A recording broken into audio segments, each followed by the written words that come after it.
I think most people think we just stand on a field and wave a flag back and forth, and it's not that at all. Or they try and tell me that I spin baton, and I'm like, no, never a baton. They definitely think it's more of that parade they'll see in the Macy's Day Parade or things like that, where it's very basic, tacky costumes, knee-high boots, short skirts on the girls. And I've lived up to every sort of ridicule there is, you know. But in the end, like when people actually see me performing on video or they come see a show and they're like, oh, that's so cool. It's a chance to work on something so personal and so meaningful with these people that you love more than anybody else in the whole world. There's nothing like that. There's nothing like that.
Winter Guard is basically just the color guard. It's like marching band, the flags and the rifles and the sabers, only it's indoors. Somehow somebody got the clever idea to do it inside. I don't know where that came from.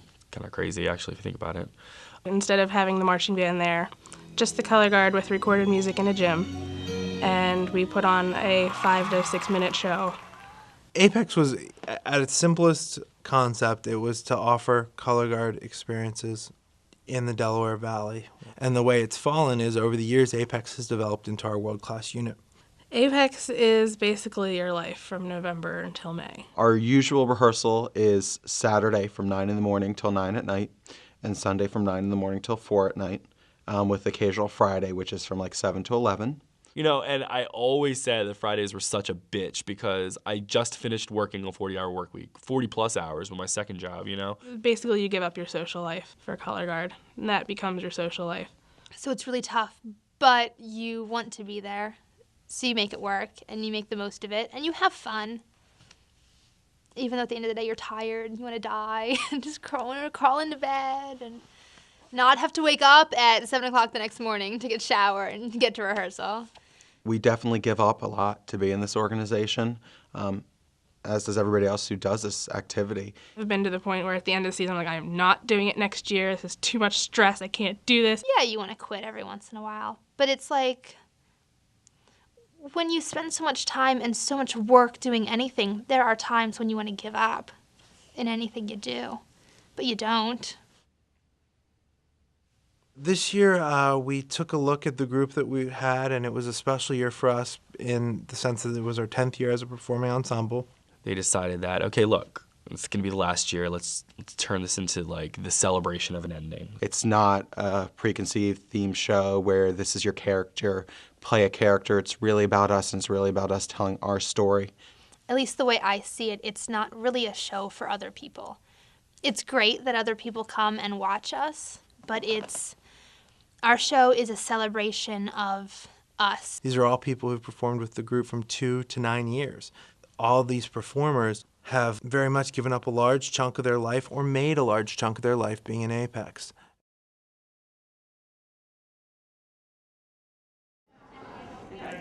I'm really impressed with the show this year. It's different than it has been before. It's really about a celebration of the ending for us this year. We're changing up. We're dancing a lot more than we ever have. Definitely think it's going to be a more competitive show with the rest of the World Guards. It fits better with the world-class standards, so I think it's going to do really well judge-wise. We've been rehearsing for, I don't even know how long now, like since the beginning of the summer. The stools are really scary. because we're still getting used to them and we're spinning on them, and there's been falls, wounded people. They're good though, they're fun. And 7, 8 and 9, 10, 11, 12 and 13. The show is entitled A Celebration of an Ending, and this year we've decided that this will be the final edition of Apex Winter Guard. So it's a big year and we've been building hard for it, so in a few minutes we'll preview our show for you. I think the audience is gonna like it a lot. I think the Apex audience, the people that come to see us all the time, are gonna be taken aback a little bit. I think they're gonna be surprised.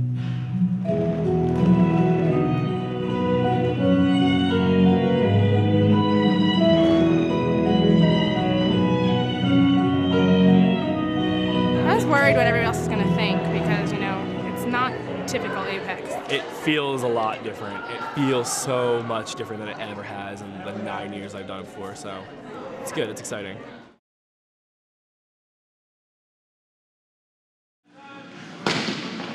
Do I look good? Do I look good?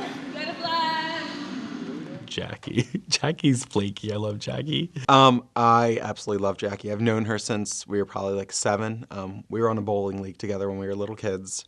So I've known Jackie since it's been like a lot of years now that we've known each other. The next time we hang out, I will redeem myself. My heart can't rest till then. Whoa, whoa, I can't wait to see you again. She's very theatrical and, you know, likes to put on a show, but is the sweetest, most genuine person in the color guard, I think. Jackie joined us sort of the spur of the moment. She came to the last audition in 2000, and I'm not quite sure the storyline. There was never any intention to actually march Apex, not because I didn't want to, but because I really didn't think that I could do it. But apparently I could, so they put me in. The Jackie I know now has lived in New York, gone to acting school, moved back and forth 100 times. She's just so up and free and just going wherever the wind takes her, and I envy that about her. I move around a lot. It's usually for theater, and then if I get a show somewhere else, then I'm going to move wherever I need to go to do the show, and if I get a tour, then I'm going to be on tour for however long. I'm an actor first. That's my chosen profession. Why I chose that profession is beyond me. But this week I'm teaching preschool. My survival job. I've always wanted to do it. There's never been anything else in my whole life that I've ever wanted to do. I'm really self-conscious. About a lot of things, about my abilities, about my appearance. It's really hard for me to take risks. You're putting yourself out there and you're saying, this is me. Now judge me. You know, it's a terrifying thought, and that's what I struggle with the most. My own personal commitment is huge to do this because I have to put my career on hold. I mean, you don't get paid to march. But you do have to pay. You have to get hotel rooms. You have to pay for the bus. You have to pay the drivers. It's so expensive. So the members have to pay their own way. I still owe a lot of money, and I can't afford it. I can't afford it, but I'm making it work because I love it so much. One of the best things I learned in acting is that in order to be good, you have to take risks, and you have to throw yourself out there, and don't be afraid to fall on your face. And that's what I do in color guard. It's an amazing thing to note that you're opening yourself up to all of these people that you don't even know. And in any of these instances, in acting or in color guard or in dancing or any kind of performing arts, it's you, but it's not you. You are always a character. And they see you as not you yourself, but you the character. So you're opening up and it's phenomenal. It's hard. I can't explain it. I can't explain the rush, the feeling that you get. Okay, are y'all ready for the next entertainer? Please put your hands together for Miss Desiree!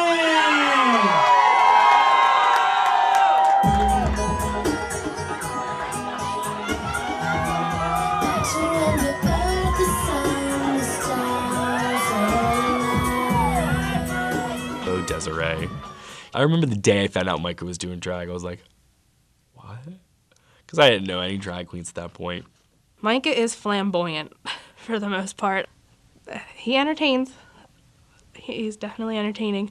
In terms of a performer, he's awesome. He's a ham. He loves to be in the spotlight as well, and he works hard. As a student, he works so hard. He's so respectful, and he commits to being there on the floor. I already described him as a person. I think he's terrific. My name's Desiree Evergreen. Desiree was just a name that we picked, and then my friend, we were sitting there and we were trying to figure out my name. It was late at school one night in New York, and I was like, well, everybody call me Desiree. That's fine. And then they're like, I'm gonna call you Desiree Evergreen. And I said, why? And they're like, because you're tall like a tree. With my shows, depending on the location, it could be extremely thought out or it could be thrown together last minute. If I'm going to a new venue, I definitely plan out at least a week in advance what I'm going to wear, what I'm going to do. I would see it here. Every week he's telling me what music he's going to do, and I stop myself sometimes when I'm giving him suggestions. He had one night and I pulled out some extra things and said, this might work, and I thought, what? Here you go. But I know he always looks better than all the rest of us, so it's what he loves. He's not afraid to be himself, which is great. He's always been very outgoing and very, I am who I am, and if you don't like me, then that's a shame. Once you know me, I'm obnoxious. I will tell you how I feel. I'll let you know anything.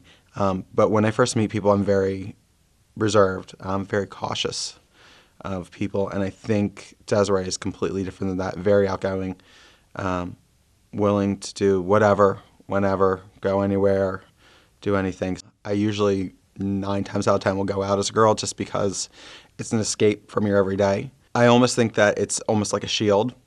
And so because I have that, I've got the wig on, I have the makeup on, I don't have to worry about what happens. I don't think there's repercussions, and I think it gives me an opportunity to let loose. I can't say it's what I would dream of from my son, but it's theater and dance and performing and everything has been such a part of what he does that this makes him happy, and he's good at it from what I can tell, so.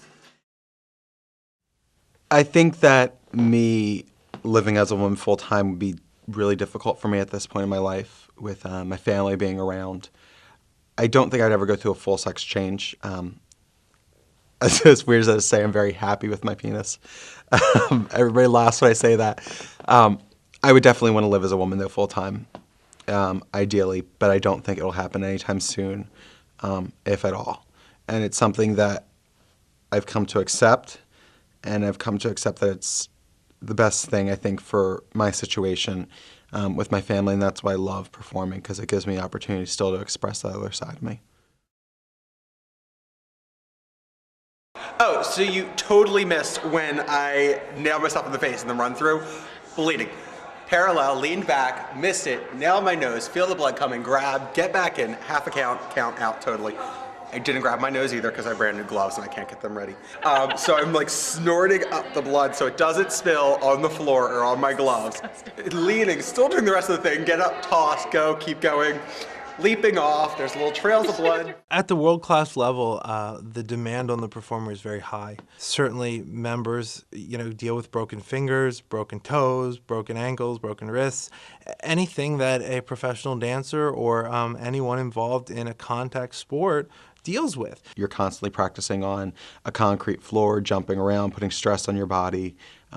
You're throwing metal and wooden objects up in the air and hoping to catch them with your fingers, and hope that they don't break off. This finger curves like that because I broke it. Which thumb? It was this one.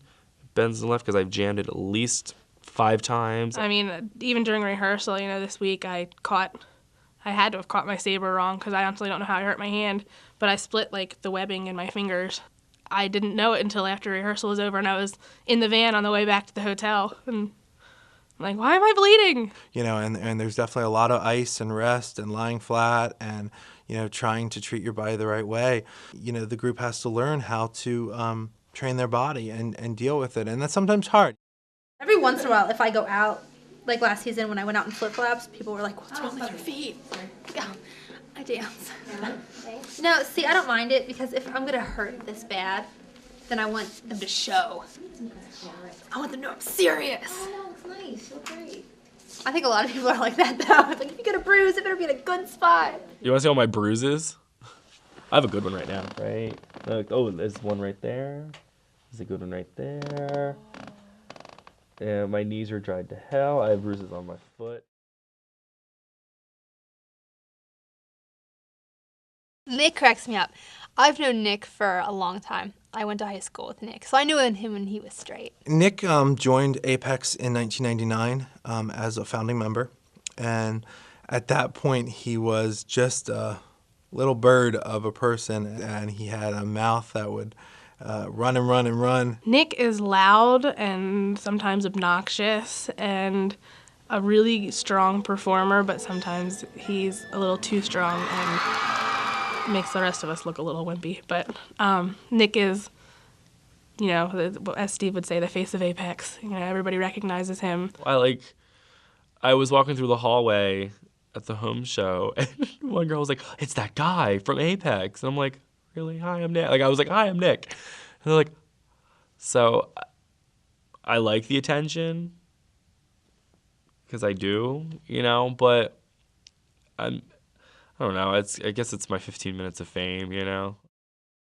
I was new to my high school my sophomore year, and I was in biology class with this girl who brought in a rifle into class. I was like, "What is that?"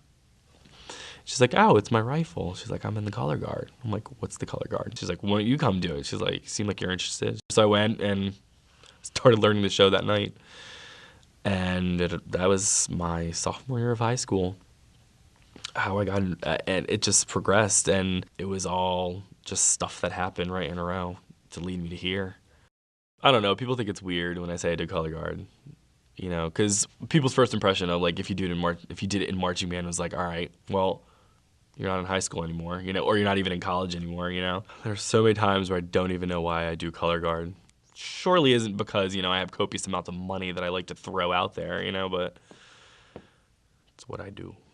I've always wanted to teach. I always tell everybody that I remember when I was in first grade, my kids in my class, they're like, "I want to be a firefighter. I want to be a paramedic. I want to be a doctor." And I'm like, "No, I want to be a teacher." When you're in color guard, especially like in high school, I remember like doodling little flag designs in my notebooks and stuff. And I always like remember hearing music and like thinking of shows and this is where the toss is gonna be. And like I do that now. 5 and 6 and 5, 6, 7, 8. 1. This is my third year teaching CPEX. I'm like their big brother, which is awesome for me to give back to them. Yeah, like they're always like in the stands like screaming, "Go Nick, yeah Nick." So I know they look up to me without looking up to me. They do this for the same reasons that I do it. Like they do it because they need to find something to do. They do it because they need to find a place where they're accepted and excel at, you know? So I'm glad that I'm able to give that to them, and I'm glad that I'm able to be there to push them.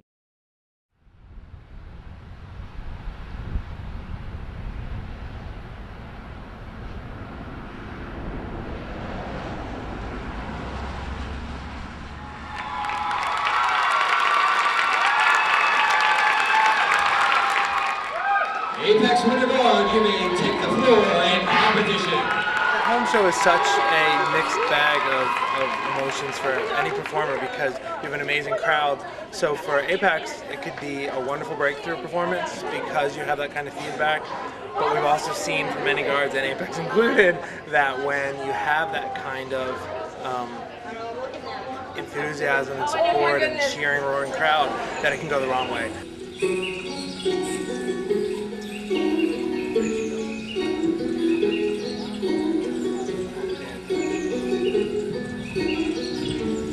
I mean, it's always great to perform in front of a crowd that receives you well. I want it to be a wonderful experience for them, and it has the potential to be that, but it can also be a really hard challenge. And they worked really hard, and they've really put together their show, and I think that it's going to the next level. It's just whether or not they can deliver.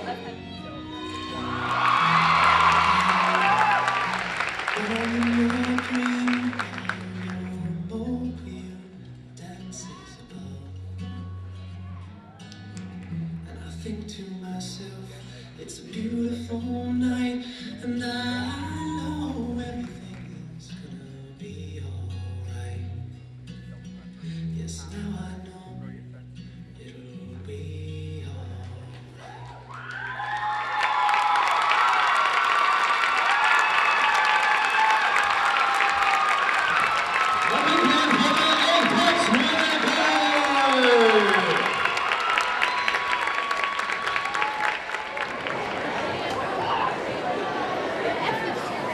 It was a really good show. It was a really, really good show. Thank God, I just want to delete all the YouTube videos now that are on there of us crapping our show. No, but it was a good show. Now, knock on wood. I'm so overwhelmed. I didn't drop anything. I performed the hell out of it. Like, I just had so much fun. Oh.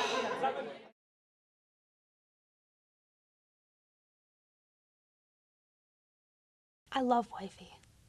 I love Wifey. Wifey is definitely the level-headed member of our guard. She's always the one who sits there and thinks everything out. She's the biggest ball of energy. She's the most dedicated. She's the most honest. She's one of the bitchiest people I know. In a good way, though, Wifey. Don't get upset with me. Like, Wifey and I had a fight at rehearsal the other night. She told me she's gonna punch me in the face. And I was like, fine, that bitch. And we were both mad at each other, but I was like, all right, I'll be mad, because I know tomorrow we won't be mad anymore. How did you get the nickname Wifey?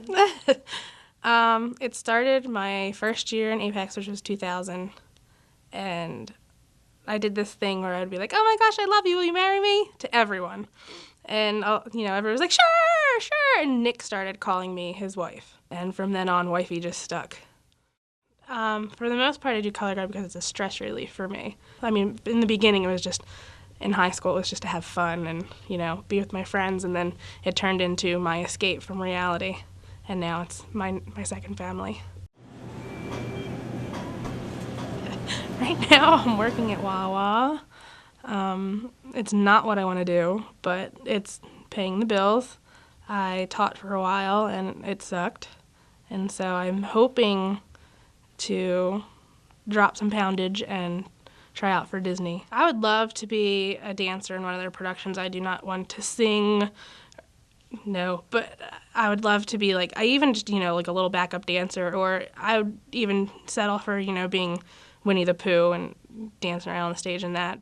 Disney is just one of the happiest experiences that I've ever had as a kid, so I think if I can go and do that for somebody else, it would be really neat. Apex is my coping mechanism.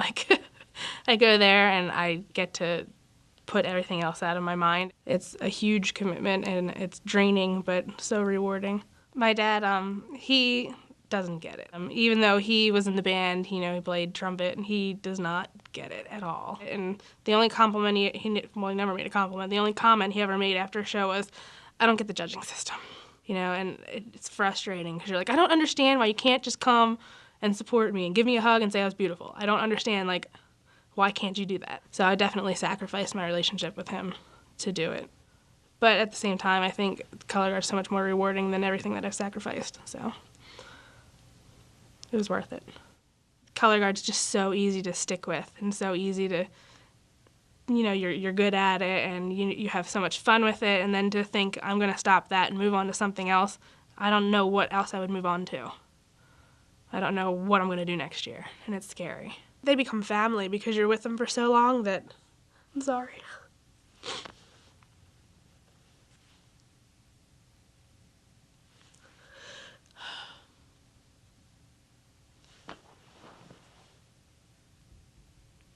The people are definitely what make it such a different experience from any other color guard.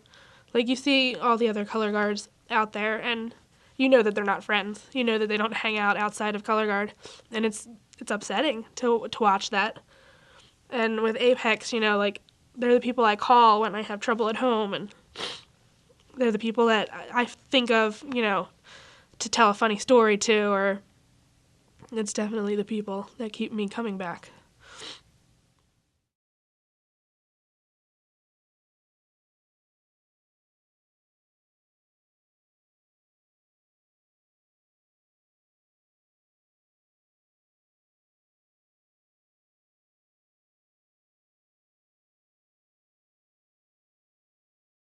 Dayton is this weekend.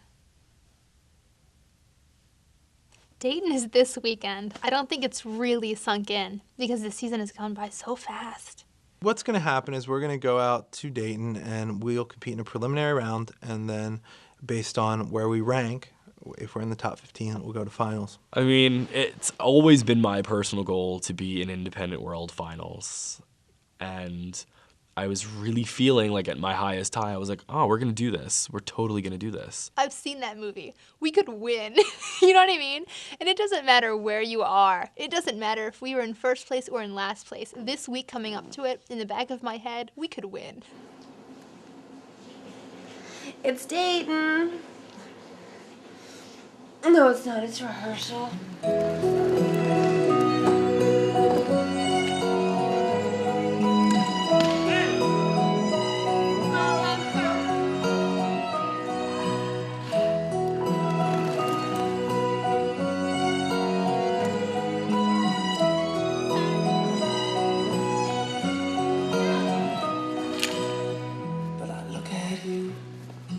Warm in your dream while your mobile dances above. I'm still optimistic. I'm still optimistic that, like, you know, things could shine in our favor, and if that happens, I don't know what I don't know what I'd do. I don't know what I would do if just found out that we just made finals. The way you guys came down the home show hallway is so different than any other moment in your time. You have to come down with that confidence. So take that energy, that nervousness, those jokes and whatever, and put it in front of you. Because, I mean, when you walk on that floor, you have nothing to lose, nothing, but everything to enjoy and gain. And that's what it's about. Can't do it. Turn around. Do it. Can't do it. Can't do it. Really? Oh, it's way too emotional. I'm one of those people, like, I don't cry when other people cry. Like, it's just part of life. And man, I have no control of my emotions right now. So I'm just trying to be mature about it and not take them on my ride, because it's been 10 years of standing here and doing this with most of them. So it's pretty emotional. It's really cool. It's really, really cool. It's kind of like what Carol was saying, that it's like the only way you can be better than yourself is with a group of people who are like you and part of what you're doing, and that's what this is. It's really being better than you are. It's pretty cool. So I gotta go support them and get over this. Woo! Apex Winter Guard from Newark, Delaware, under the direction of Steve Kaiser. Apex Winter Guard, you may take the floor in competition.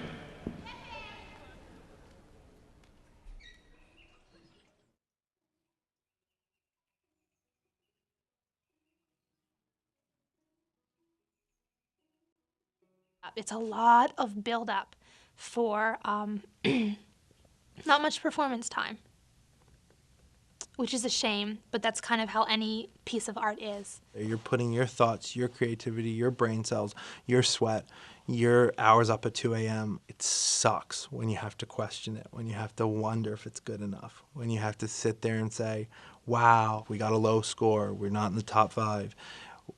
It sucks because the performers sit there and go, is my heart not good enough? Is my effort not good enough? Is my sweat not good enough? You know, like some guard can go out and do some stupid show to like some stupid music that's been done over and over and over again and get first place with it. You know, but like the guard that's like trying, like the little engine that could, you know, like you're always struggling to like get up that hill and you're always struggling, you know, but then all of a sudden you fall back down the hill. You always will compare yourself, and it's just the nature of the beast being that it is a competitive activity. Do I wish that I was in another guard, or do I wish I was doing a different show or something was different? No, I don't. I definitely joined this organization to be in this show. It's so personal that it really doesn't matter what our scores are or what our placement is. I mean, it's good to get a good score, and it sucks to get a bad score, but at the end of the day, I'm not doing this show for anybody else. I'm doing this show for me, and I'm doing this show for the people on the floor. Our show is all about just celebrating the accomplishments we've made and, you know, celebrating our last time together. It's not something that I think everybody's going to understand, but if you've ever ended something, like, you'll be like, oh, I get it.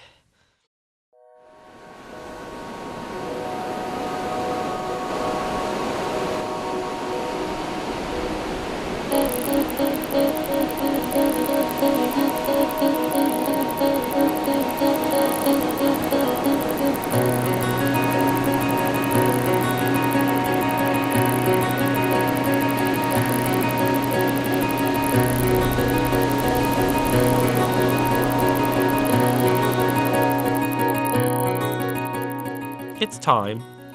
Like, we've had our ups, we've had our downs, we've had our goods and our bads, and it's the story, like, I don't know, like, I think we've written our story well.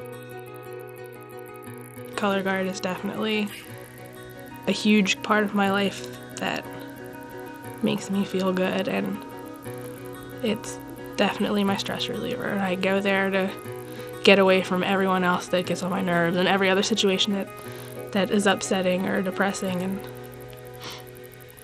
and I go there to be me. I'm gonna remember going through this journey with close friends, working on something, working so hard on something that I love so much with all these other people that love it just as much as I do. I wouldn't have met the people, I wouldn't have seen the things I've seen, you know? So I chalk up everything that defines me as a part of what I've done for 10 years here. I was 17 when I first started with Apex. I'm going to be 25 this year. That's a big jump. They've been there through all my development, through all my growth as a person. And I think it's really given me the opportunity not to conform and to really be myself. And I really appreciate it because I don't think I would have that opportunity anywhere else. Color guard has really helped to bring me out of my shell. You have to give 100% into that moment. And if you hold back, it's not going to be very good. But if you throw yourself into it, regardless of what the outcome is, if you achieve it, it's going to be amazing.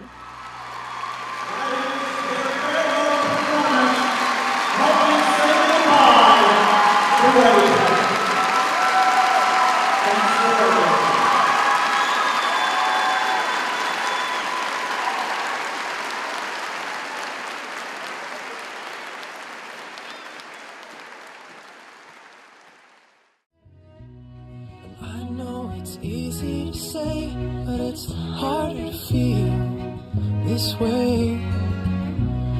And I miss you more than I should, than I thought I could. Can't get my mind off of you.